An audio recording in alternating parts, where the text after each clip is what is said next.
예전에 어른들이 밥값 좀 해라 하는 말씀을 종종 하셨습니다. 어떻게 여러분들은 이 밥값을 하고 사십니까? 정호승 시인의 밥값이라는 시가 있습니다. 어머니, 아무래도 제가 지옥에 한번 다녀오겠습니다. 아무리 멀어도 아침에 출근하듯이 갔다가 저녁에 퇴근하듯이 다녀오겠습니다. 식사 거르지 마시고 꼭꼭 씹어서 잡수시고 외출하실 때는 가스불 꼭 잠그시고 너무 염려하지는 마세요. 지옥도 사람 사는 곳이겠지요. 지금이라도 밥값을 하러 지옥에 가면 비로소 제가 인간이 될 수 있을 겁니다. 재미있는 시죠? 해석이 자유롭게 하시면 됩니다. 이 세상, 특히 우리가 일하는 일터를 지옥이라고 표현을 하고 이 밥값을 하려면 지옥 같은 곳에 가서 견뎌야 한다. 저는 이 정도로 해석을 해봅니다. 어쨌든 밥값 하는 것이 그렇게 쉽지는 않다라는 뜻이라고 봅니다. 오늘 성서 전과에 따른 하나님의 말씀은 요한복음 6장 51절부터 58절까지입니다. 요한복음 6장은 오병이어란 기적으로 말씀을 시작하죠. 5개의 떡과 그리고 2마리의 물고기로 예수님께서는 무려 5,000명이나 먹이셨습니다. 이를 목격한 군중들은 억지로 예수님을 왕의 자리에 앉히려 합니다. 이에 예수님이 이들을 떠났다가 다시 옵니다. 그리고 예수님께서 이런 말씀을 하세요. 썩을 양식을 위하여 일하지 말고 영생하도록 있는 양식을 위하여 하라. 그리고 바로 당신이 생명의 떡이라 라고 말씀합니다. 우리식으로 하면 생명의 밥입니다. 예수님이 생명의 밥이라는 뜻이에요. 이 말을 들은 많은 유대인들은 이해할 수 없었습니다. 그러면서 오늘 본문이 계속 이어지는데 우리 51절과 52절 말씀을 함께 봉독하겠습니다. 51절, 52절 말씀입니다. 나는 하늘에서 내려온 살아있는 떡이니 사람이 이 떡을 먹으면 영생하리라. 내가 줄 떡은 곧 세상의 생명을 위한 내 살이니라 하시니라. 그러므로 유대인들이 서로 다투어 이르되 이 사람이 어찌 능히 자기 살을 우리에게 주어 먹게 하겠느냐. 아멘.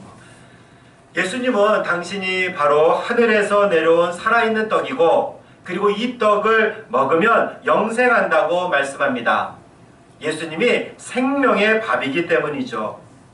이 말을 들은 유대인들은 서로 격렬하게 논쟁을 벌이기도 합니다. 그리고 예수님은 반복해서 예수님의 살과 피를 먹어야 한다고 말씀하시죠. 무슨 의미겠습니까? 실제로 예수님의 살과 피를 먹어야 한다는 말입니까? 당연히 아닙니다. 이 말씀은 은유의 말씀입니다.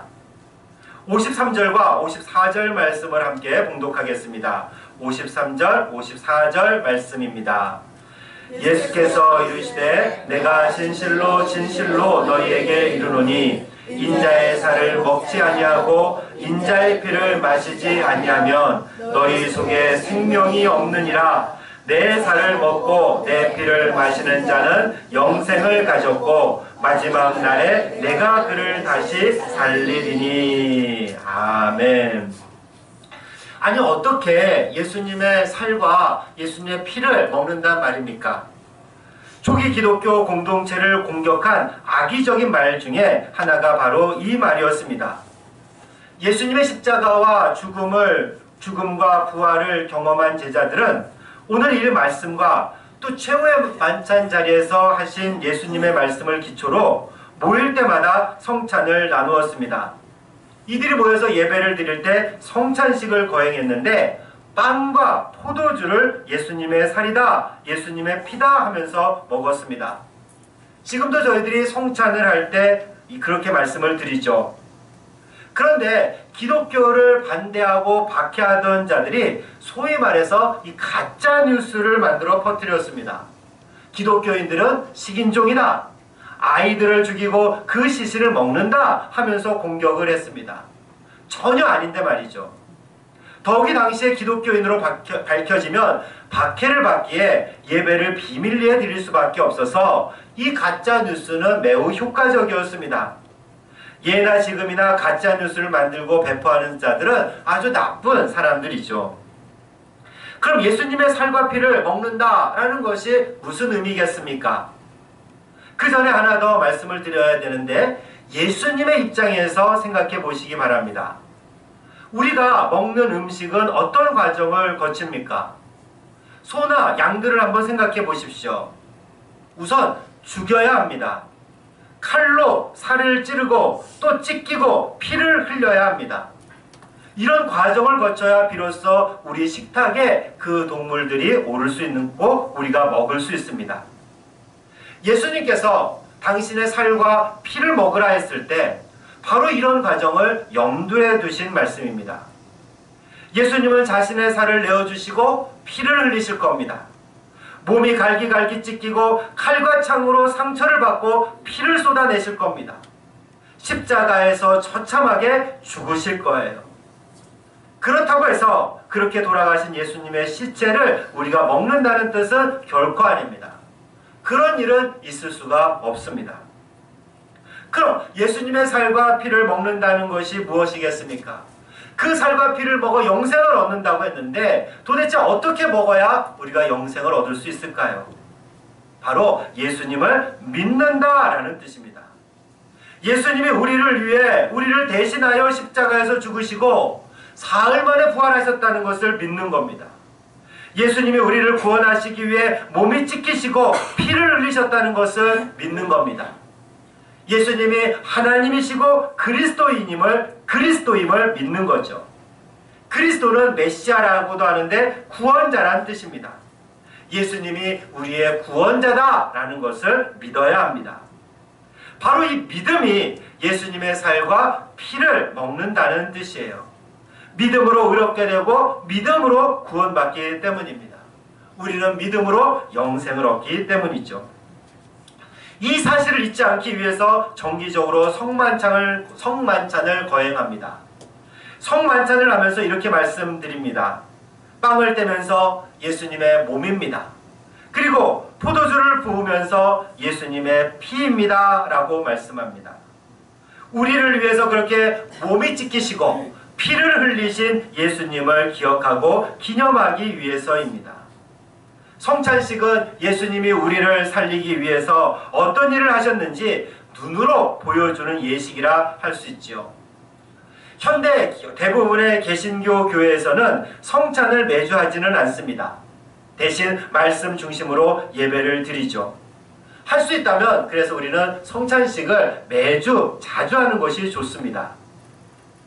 예수님이 이렇게 당신을 음식으로 비유하셨는데 그 음식을 먹은 사람은 건강하다라는 뜻을 함축합니다. 우리 55절과 56절 말씀을 함께 봉독하겠습니다. 55절, 56절 말씀입니다. 내 살은 참된 양식이요 내 피는 참된 음료로다. 내 살을 먹고 내 피를 마시는 자는 내 안에 거하고 나도 그의 안에 거하나니. 아멘.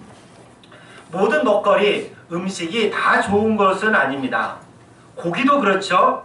물론 저는 채식주의자들은 고기를 먹지 말라고 하지만 고기가 다 나쁜 것은 아닙니다. 하나님도 고기를 먹으라 하셨어요. 그런데 우리가 이 고기만 먹으면 탈이 나요. 더욱이 고기에는 그 살만 있는 것이 아니라 그 사이사이에 지방도 있습니다. 특히 소고기에 있는 기름은 몸에 그렇게 나쁘다고 하지 않습니까? 그렇기에 그것을 많이 먹으면 먹을수록 몸에 좋지 않습니다. 사탕이나 탄산음료, 과자, 라면 이런 거 다 마찬가지입니다. 건강에 좋지 않습니다. 여러분들 불량식품이라고 있죠? 우리가 어렸을 때 문방구에서 팔던 그리고 주전부리를 하던 것을 기억하십니까? 또 아마 많은 분들은 또 자녀들에게 그런 것을 사주신 적도 있을 겁니다. 근데 그 불량식품이라고 해서 당시에 요즘 말로 하면 이 퇴출운동도 했어요. 불량식품 사 먹지 말자 이러면서요. 근데 요즘에도 이런 불량식품이 있나 하고 생각하시겠지만 지금도 있습니다. 여러분들 혹시 주변에 가까운 초등학교가 있으시면은 그 앞에 문방구 한번 가보세요. 그런 거 있어요. 제가 어렸을 때 먹던 주전부리들이 아직도 있습니다.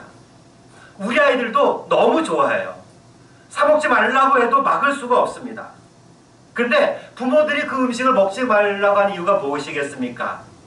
그 음식이 결코 몸에 좋지 않기 때문에 그래요. 건강을 해치고 때로는 병을 들게 만듭니다. 우상은 그래서 음식으로 따지면 이런 불량식품이에요. 당장에는 입에 달콤할지는 모르지만 우리 건강을 해치고 병들게 합니다. 우리의 정신과 영을 아프게 하는 것이 바로 우상이다 라고 할 수가 있습니다. 그런데 예수님의 몸은 참된 음식이고 예수님의 피는 참된 음료다 라고 말씀합니다. 요즘 말로 따지면 유기농 건강식품이라는 뜻입니다. 예수님의 살과 피가 우리 안에 들어와 소화가 되고 또 우리 살과 피가 됩니다. 좋은 음식이기에 우리 몸에 좋은 영향력을 끼치죠. 영과 정신을 건강하게 만들어줍니다. 심지어 완전히 새로운 피조물이 되게 하십니다. 이전 것은 다 사라지고 완전히 새롭게 만들어주시죠. 내가 예수님 안에 있는 것이고 예수님이 내 안에 있게 됩니다. 그래서 고린도후서 5장 7절 말씀은 이렇게 증거하죠. 그런즉 누구든지 그리스도 안에 있으면 새로운 피조물이라. 이전 것은 지나갔으니 보라 새 것이 되었도다. 예수님을 믿을 때 우리는 새로운 피조물이 된다. 예수님의 살과 피를 먹을 때 우리는 새로운 피조물이 된다 라는 말씀입니다. 문제는 많은 그리스도인들이 이것을 경험하지 못합니다. 예수님을 믿으면서도 자신이 새로운 피조물이라는 사실을 잘 몰라요. 예수님의 살과 피가 내 안에 있음을 자각하지 못합니다. 내가 예수님 안에 있고 예수님 안에 내가 있다는 사실을 잘 몰라요. 그래서 예수님은 성찬식을 하라고 하셨습니다. 연약한 우리를 위해서 말입니다. 성찬식을 통해서 빵과 포도주를 예수님의 살과 피로 경험해보라는 뜻이에요. 그런데도 우리는 잘 모를 때가 많이 있어요. 뭔가 실제적으로 다가오지 않기 때문입니다. 그래서 어떤 이들은 예수님을 믿으면 방언을 해야 된다. 예수님을 믿으면 어떤 신비한 경험도 해야 되고 병도 나아야 된다 라고 주장을 합니다. 그러나 꼭 그렇지만은 않습니다. 물론 우리가 예수님을 믿고 영접하면 방언도 하게 되고 여러 가지 신비한 경험들도 하게 됩니다. 그러나 그것이 꼭 필수는 아닙니다. 그런 것이 없어도 얼마든지 새로운 피조물로 건강한 그리스도인으로 살아갈 수 있습니다. 그것을 어떻게 가능할까요? 우리 57절 말씀을 함께 봉독하겠습니다. 57절 말씀입니다. 살아계신 아버지께서 나를 보내심에 내가 아버지로 말미암아 사는 것 같이 나를 먹는 그 사람도 나로 말미암아 살리라. 아멘. 요즘 분들 이제 다이어트 많이 하죠. 근데 다이어트는 성공보다 실패가 많은데 다이어트를 하는 아주 간단한 방법이 있습니다. 귀가 솔깃하시겠지만 사실 별거 아니에요. 먹는 열량보다 내보내는 열량이 크면 됩니다. 내가 식사를 600칼로리를 했다면 운동을 하든 뭐든 하든 해서 600칼로리 이상을 소비해야 됩니다. 만약 내가 600칼로리를 먹고 500칼로리만 소비를 하게 되면은 100칼로리가 남지 않습니까? 그 100칼로리가 어디로 가겠습니까? 내 몸에 그대로 쌓여서 살이 되고 피가 되고 지방이 되는 겁니다. 그럼 살이 찌는 거죠. 나이살이라고 있죠. 우리가 나이를 들면 기초대사량이 줄기 때문에 조금만 먹어도 살이 찝니다. 왜냐하면 먹은 칼로리보다 내보내는 칼로리가 적기 때문에 그래요. 반면에 우리가 600칼로리를 먹고 700칼로리를 소모했다. 그럼 그때서야 살이 빠지게 됩니다. 그래서 다이어트 할 때는 적게 먹고 죽어라 운동을 해야 조금 빠질까 말까 하는 거죠.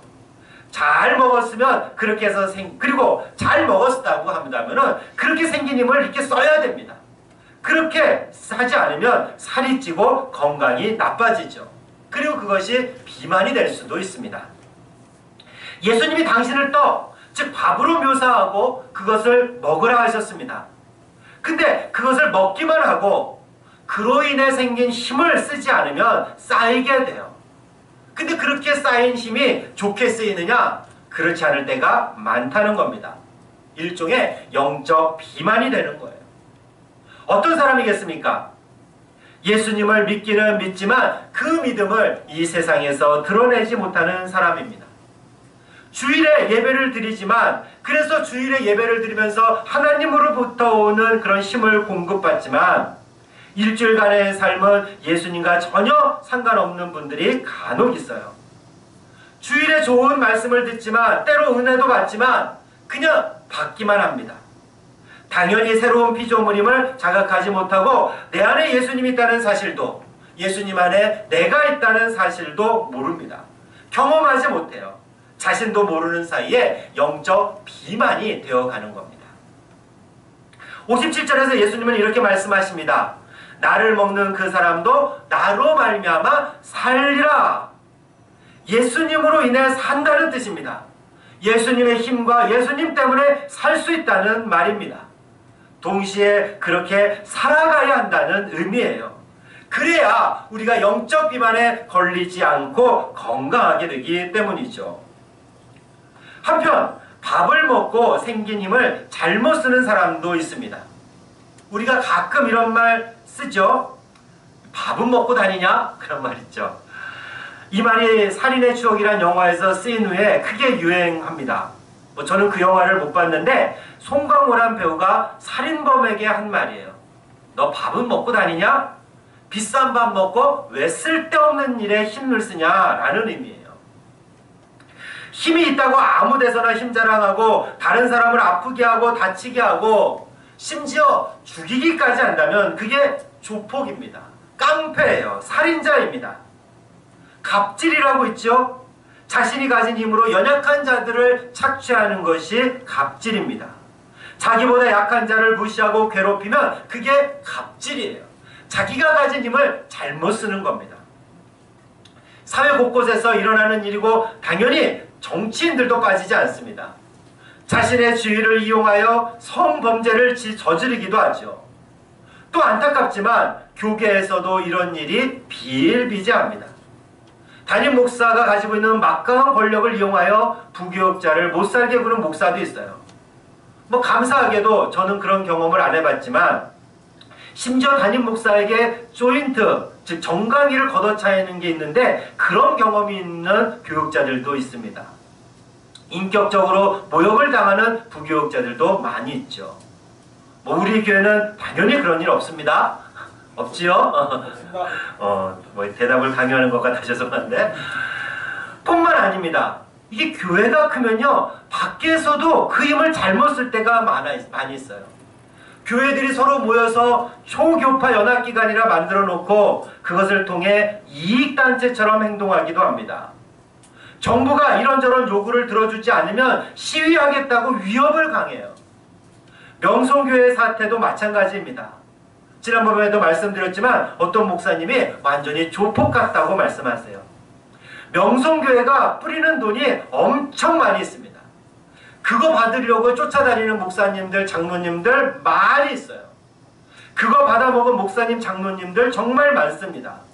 바로 그들이 옳고 그름을 따지지 않고 세습을 옹호하고 이를 비판하는 사람들에게 막말을 하고 위협을 가합니다. 받았으니까 그렇게 하는 거예요. 조폭이나 하는 행동들 아닙니까? 예수님을 먹고 생긴 힘을 잘못 쓰는 경우죠. 하나님이 주신 자유와 힘으로 자기 욕망을 채우고 지키려 하는 사람들입니다. 그렇게 우리는 예수님을 밥으로 먹고 힘이 생기면 그 힘을 써야 됩니다. 잘 써야 돼요. 특히 그 일을 하면서 써야 돼요. 좋은 일을 하면서 써야 됩니다. 어떻게 해야 그 일을 할 수 있을까요?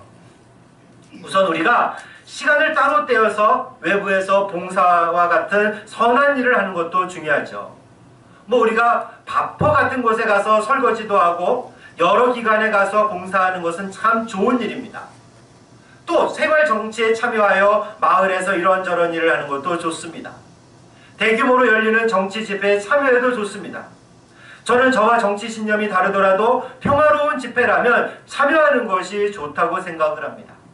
당연히 조롱이나 막말은 없고 저주와 증오가 없는, 그리고 하나님의 정의와 공의에 입각한 정치 집회라면 자신의 의사를 표시할 수 있다고 생각을 해요. 그렇지만 이보다 더 중요한 일이 있습니다.